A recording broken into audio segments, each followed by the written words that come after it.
Wow, I am shaking. With 12 chambers loaded behind 2 icy barrels, the gunslingers found their strength, sweaty palms betraying the men and leaving each gun unruly, disdainful of an accurate touch. A callous thumb passes over a hammer in anticipation, and 10 yards away a quick tongue wets dry lips, while dry sinuses longed for the same treatment. The 2 gunslingers exchanged a glance, both terrified and determined. They had come too far to keep running from the inevitable, and the desert before them threatened a slow death. "It's better to die by the sword than choke to death on the sand," grimly chuckled the duo. 30 yards opposite the pair, both of whom were clad in the stereotyped articles of their trade, with casual posture to match, stood 3 young men clad in weirdly multicolored medieval armaments, individually gleaming under the vociferous sun.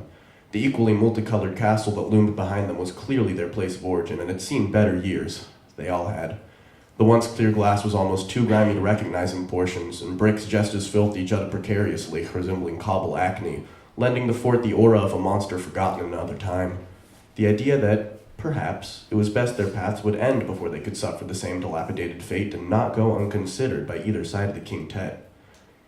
The approaching knights flaunted a variety of weapons, from a longsword glinting with the same malevolence that seeps from an executioner's blade to 2 short axes, each no more than a broken tomahawk had they not been welded together by the handles, in a frightening display of ingenuity. It was the weapon of the warrior who believed in glory rather than mercy, death rather than a dent to pride.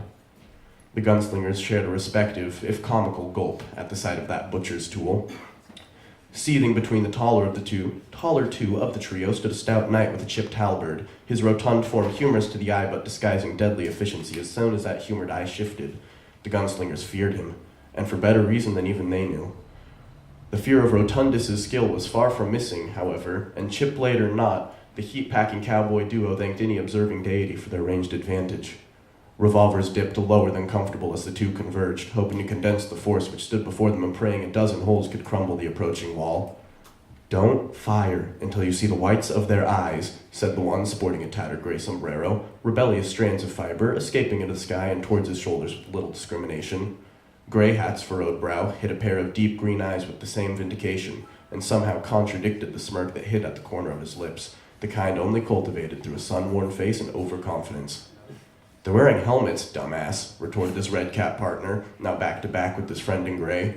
The remark earned him a frustrated sidelong glance, but no verbal accosting. Stakes were too high to let dissent breed twixt them now, both caught in the borderlands between enraged bipedal cavalry and the expanse of a no less violent desert that remained unnamed and contentedly unexplored. A bead of sweat crept into the eyes of the rightmost knight, the one wielding the sword, too cruel to be real, surely, thought the red-capped bastion, and in an act of unadulterated idiocy he slid the faceplate past his brow, his already damp leather palm wiping the afflicted eye simultaneously in an attempt to disguise the vulnerability. "Now!" exclaimed Grey Hat, taking advantage both to prove his previous statement's worth and to release the panic that had begun to stiffen in his joints. Both barrels smoked as throats sacrificed themselves to screams, the thunderous staccato drowning them out regardless. The daunting view of their empty desert horizon now just a memory locked behind the ghosts that fled after each bullet fired, thin wisps of smoke and pitch that dissipated as quickly as they were discovered, but stung the nose for minutes after. Grey Hat could have sworn he heard the displeased sheer of lead through metal, that he had hit home with all 6 shots, and that they could be rid of the steel Goliaths that still approached, he could observe in fright as the smoke cleared, though the rightmost knight, the one wielding the frightening double-edged guarantee of a last stand, was doubled over unmoving. The other 2 still approached, wielding redoubled motivations to kill, though not without injury upon second inspection.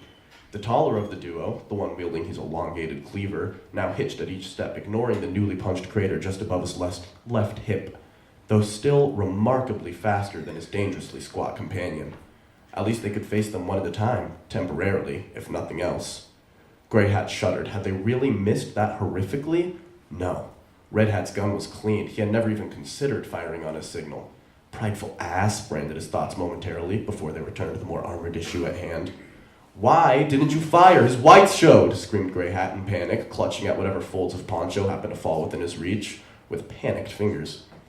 Red Hat grew a smirk of his own at the image, and coolly leveled his revolver at the taller knight, no longer inhibited by his own sweat and foolishness, nor even his crippled hip, it appeared, began a cleaving arc that sent Grey Hat sprawling backwards in retreat.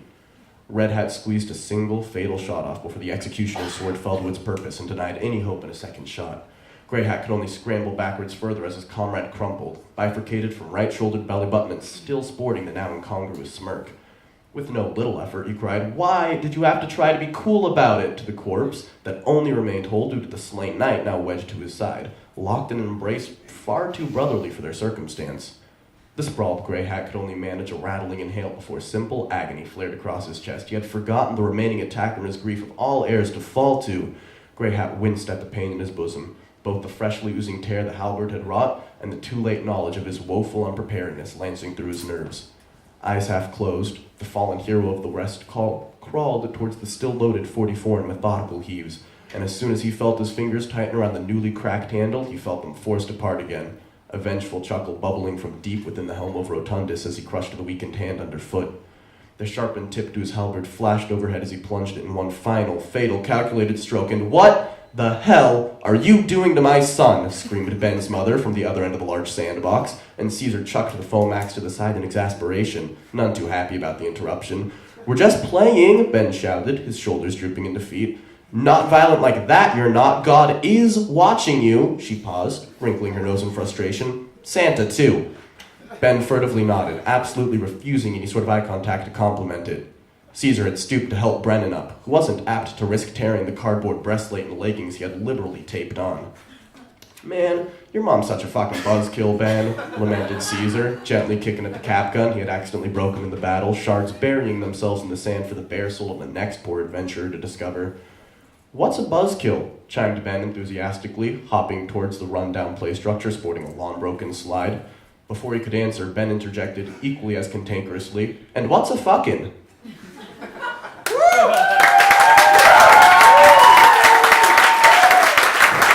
Hopefully that didn't halt the rhythm too much.